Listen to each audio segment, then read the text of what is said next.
Understand here in Ohio all too well the pain and suffering caused by heroin, fentanyl, diverted prescription pills, and other opioids. And just last week, the CDC put out preliminary data that says that more than 72,000 of our relatives, our friends, and our neighbors died of a drug overdose last year. And more than two-thirds of those, 49,000, were due to opioids. In Ohio, we've suffered immeasurably from this. Only California, Florida, and Pennsylvania, all states with significantly higher populations, had more overdose deaths than Ohio, according to last week's report. And in this U.S. Attorney's Office, we are actively engaged in the search to find sustainable solutions to this problem. As Attorney General Sessions will detail, we are attacking this problem on multiple fronts. One of those fronts is to dismantle the on-ramp to addiction by targeting doctors who irresponsibly overprescribe. Another front is to prosecute multi-million-dollar global trafficking organizations that send huge amounts of deadly drugs from China into the United States and around the world. On these fronts and many more, we are working tirelessly, and we are using every tool we have at our disposal. Throughout much of this year, we have seen promising declines in both total overdoses and fatal overdoses in many parts of this state. But just in recent weeks, here in Greater Cleveland, we have seen a surge in deaths. And those victims range in age from 26 to 72. It is easy to get lost in numbers and to forget that each one of those deaths is a missing seat at a dinner table, at Christmas or Thanksgiving or a birthday, and those holidays will never be the same. It's a reminder we must remain vigilant in our efforts. You know, in recent years, it has become fashionable to say that we cannot arrest our way out of this problem. And in this office, we have worked with our schools, our PTAs, our faith leaders, and other community partners to try to reduce the demand for these drugs. There is a place for our hospitals to change prescribing practices, and there is certainly a place for healthcare and social service groups who provide treatment to those struggling with addiction. And yes, as today's announcements will make clear, there is absolutely a place for enforcement. To those doctors who would betray the trust of their patients and their profession, to those online dealers of poison who think they can hide behind the anonymity of the dark web, we say to you, you are part of the problem, we will find you, and we will bring you to justice. Before introducing the Attorney General, I'd just like to take a moment to thank the men and women of the United States Attorney's Office and law enforcement. They have worked so hard on these cases that he will announce. They have worked with numerous federal, state, and local law enforcement partners quietly and for many months and under great pressure in order to deliver these results to our community. They have our enduring gratitude, and fortunately for us, they're going right back to work on even more cases. And that is a sentiment I know is shared by our speaker here today, the 84th Attorney General of the United States. Put simply, General Sessions loves the United States Department of Justice, and he loves the men and women who work for it and work every day to uphold their values. He is a former Assistant U.S. Attorney and a former United States Attorney. For him, the department and the work of law enforcement is demonstrative of his collaborative commitment to reducing crime, and we know that those are fundamental to his experience, his outlook, and his resolve. So it is my honor to introduce to you my boss and a friend of law enforcement, the Attorney General of the United States, Jeff Sessions. Hey, thank you. Thank you. Thank you, sir. Thank you, Justin, and I appreciate you and your leadership, which is fabulous. It's really outstanding for your 8 years of service to the Department of Justice, as well as in the Air Force, Navy Reserve, and as an Assistant United States Attorney in Manhattan. Bless you for that. And really this entire team here that's done extraordinary work. And I wanted to be here to come back to Ohio to emphasize how important what's happening here, how it replicates and carries out the very mission that we have. And I think you've done some extraordinary things, and we can get this done all over the country. We're going to have really important improvements in what's happening. So we are fighting the opioid epidemic. I started as a drug prosecutor in the 70s. And then came as United States Attorney in the 80s. We never saw deaths like this. Nothing close to this. The purity, the danger of these drugs is unprecedented. But before we get started, I'd like to thank the leadership team of mine standing behind us today. Jesse Panuccio to my left. Jesse is our acting Associate Attorney General, number 3 in the department, and has our civil activities under him. Brian Benchkowski on the right is our newly confirmed, after over a year of waiting by the Senate, head of the Criminal Division. Chad Radler, our acting head of the Civil Division. Chad is a proud native of Ohio, a former partner at Jones Day in Columbus, served for 3 branches of government in Ohio in an appointed capacity, and it's been great to have him on our team. So I want to thank all of our federal officers who are here, who do so much to fight drug trafficking in Ohio and across state lines, even international lines. And our state and local people, our federal officers we want to mention, Timothy Plancon of DEA, Steve Francis of Homeland Security Investigations, First Assistant U.S. Attorney David Sirlarge, I believe. Dave, good to see you back there. Thank you for your 30 years of service, and I understand you'll be leaving us, and we thank you for that service and your dedication to your work.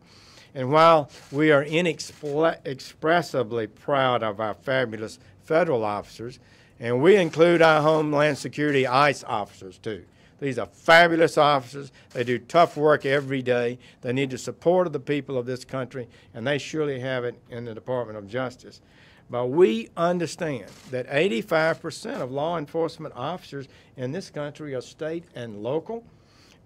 I want to thank all of you that are here today, our state and local officers. You are the ones on the streets every day providing the security and provide the forces that reduce crime in America and make our country safe. I want to mention our FBI detail, Jim Asher, member. He's with us today. His uncle, Vu Na Nguyen, died recently, long-term member of the police department. He was so popular in this area, and I think he symbolized what good law officers are like all over this country, dedicating their lives to public safety, and we back them 100%. Our goals at the department are to reduce crime, to reduce homicides, to reduce prescriptions of opioid addictive drugs, and to reduce overdose deaths. I mean, we explicitly are focusing on that. Not so much how many people are convicted, but to bring down crime and death. As one part of the President's plan, we have set an ambitious goal, or he has, of reducing opioid prescriptions by 1/3 in 3 years. According to the National Prescription Audit, over the past year, we reduced prescriptions by 11%. That's in addition to 7% in 2017. We are making real progress. We continue to do so. And while 2017 saw a continuing increase in overdose deaths over 2016, the most recent data shows a possible leveling off of overdose deaths. We are determined to do all we can to reduce these deaths. We've got a lot of work to do. We're beginning to see some progress, and we're going to continue to step up our efforts in every way possible. So over the past year, I sent 10 more prosecutors to Ohio, our 2 U.S. attorneys' offices. One of those is dedicated exclusively to prescription drug fraud. 2 focus on fighting the trafficking of synthetic drugs, the fentanyl drugs. And I believe that the more prosecutors will make us more effective. Before I say anything else, I want to remind everyone, and I believe this strongly, that the defendants in these cases and in every case are innocent until proven guilty. The allegations I will present today are just that, allegations, but it's important to talk about the status of these cases. So today I'm here with a series of dramatic announcements by this district that reveal the determination of this Department of Justice to take strong action to combat the grip of death and destruction that has taken hold of our country. And in particular, I want to celebrate this office's aggressive leadership to turn the tide.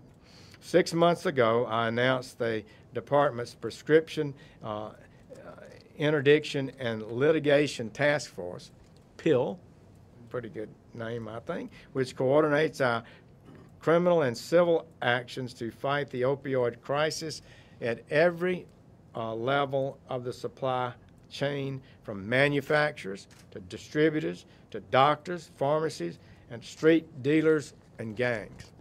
President Trump has directed me to take civil action against drug companies when it is warranted by law, and we will do so.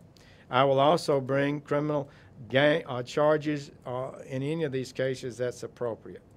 So today, thanks to the task force, I'm announcing the first ever civil injunctions under the Controlled Substances Acts against doctors who the evidence indicates prescribed opioids illegally.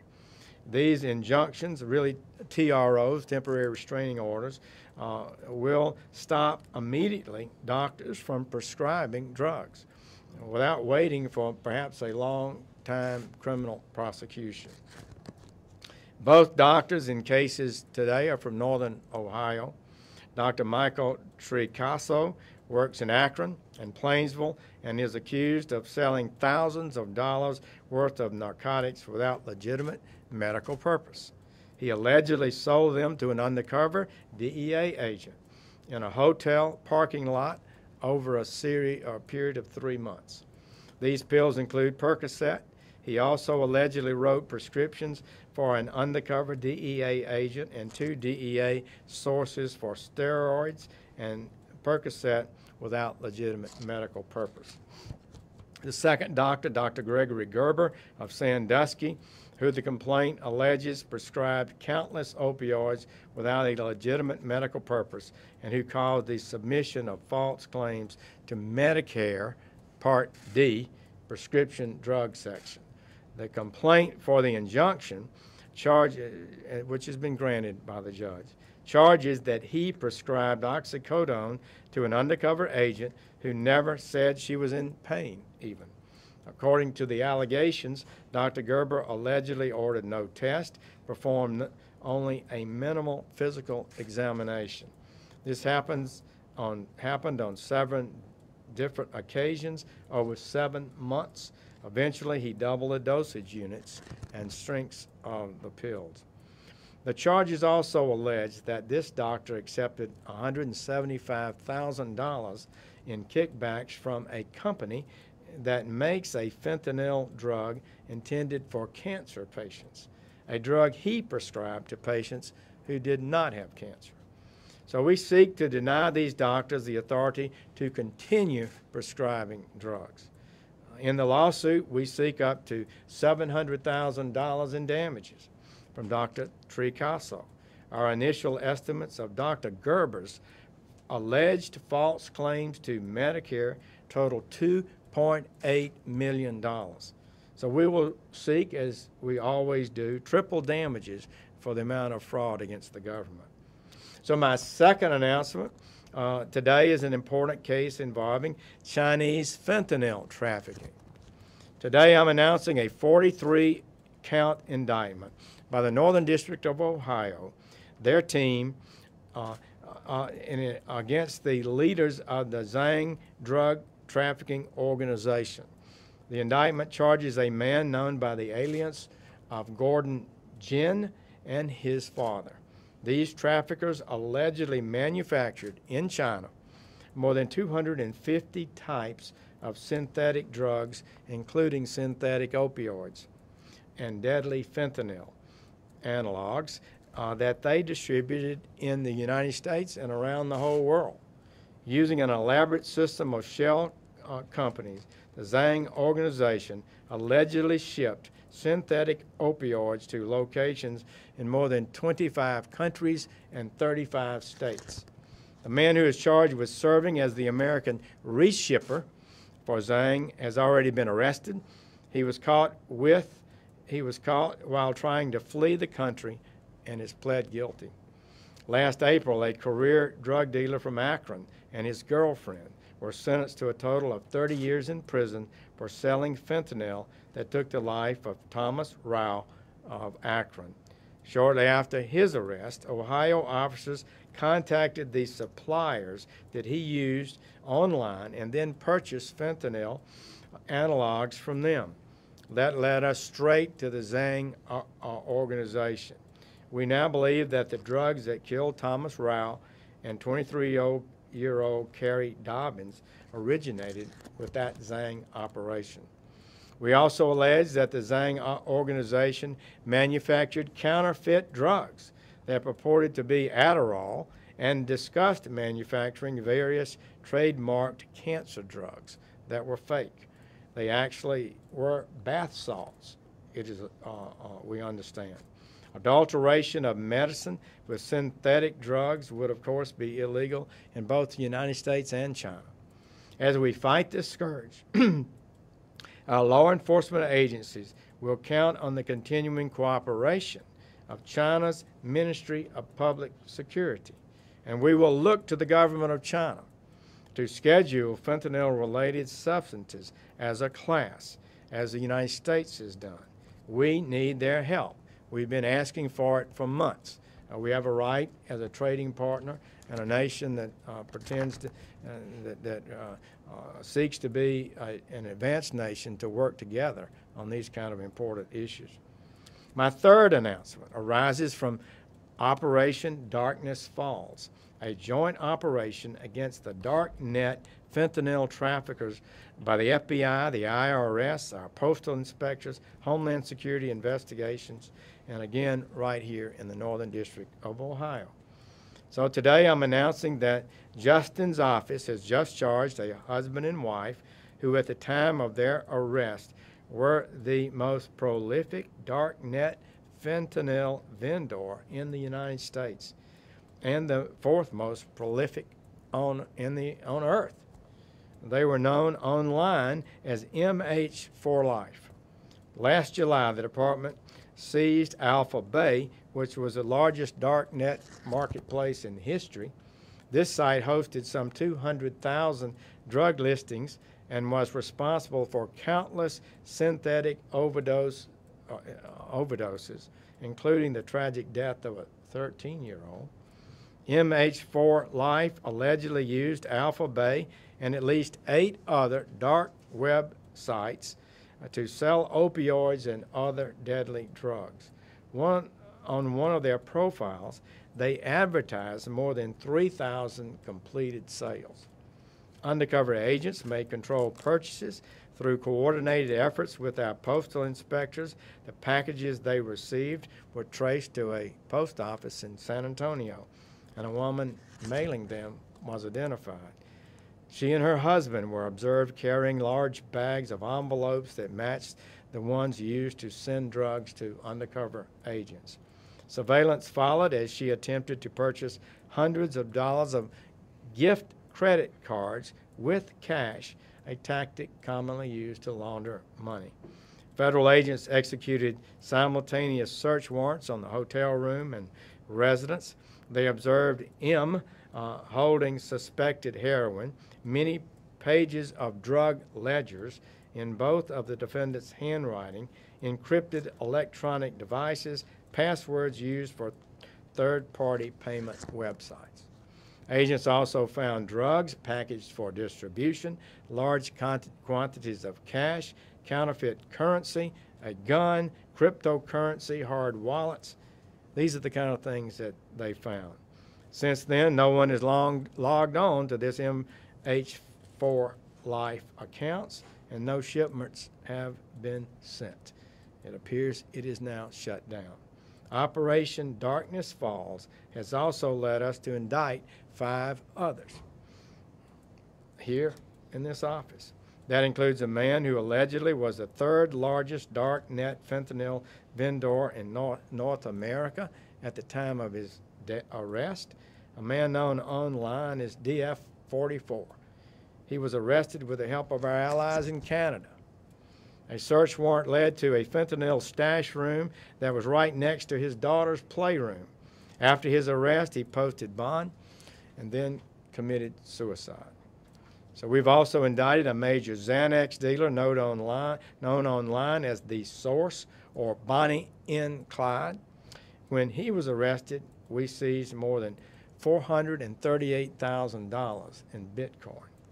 Fourthly, the Northern District of Ohio team has obtained indictments of a darknet fentanyl dealer who ran his business in an apartment that was just down the street from Our Lady of the Lake Catholic School in Euclid. 2 weeks ago, he pled guilty and is due to be sentenced this fall.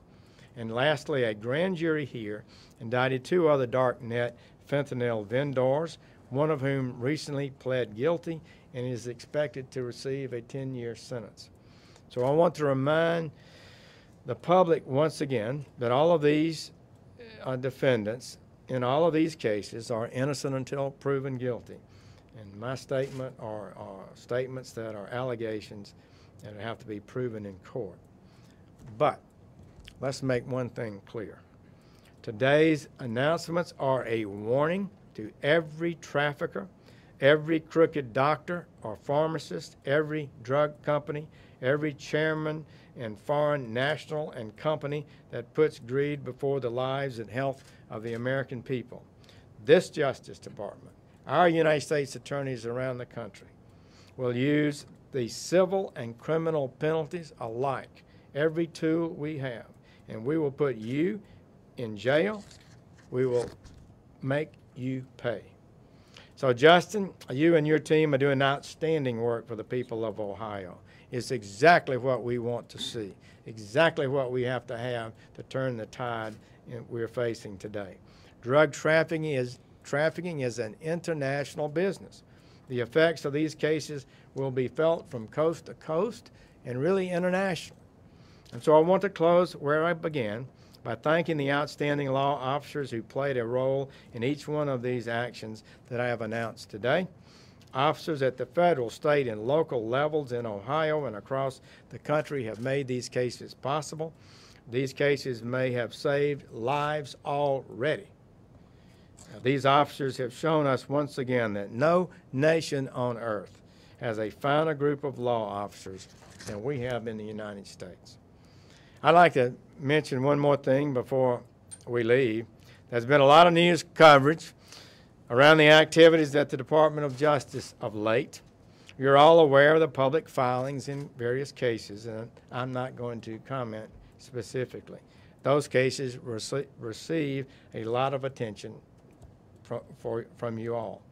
But this Department of Justice is focused on the priorities this president and the American people have given us. This opioid crisis took 72,000 lives last year. It's stunning.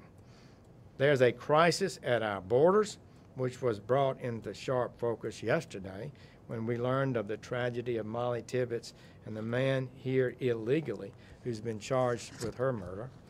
We have MS-13 terrorizing American communities, shootings in Chicago that continue to be far, far above where they should be, and a violent crime rate that was on the rise until the President Trump took office.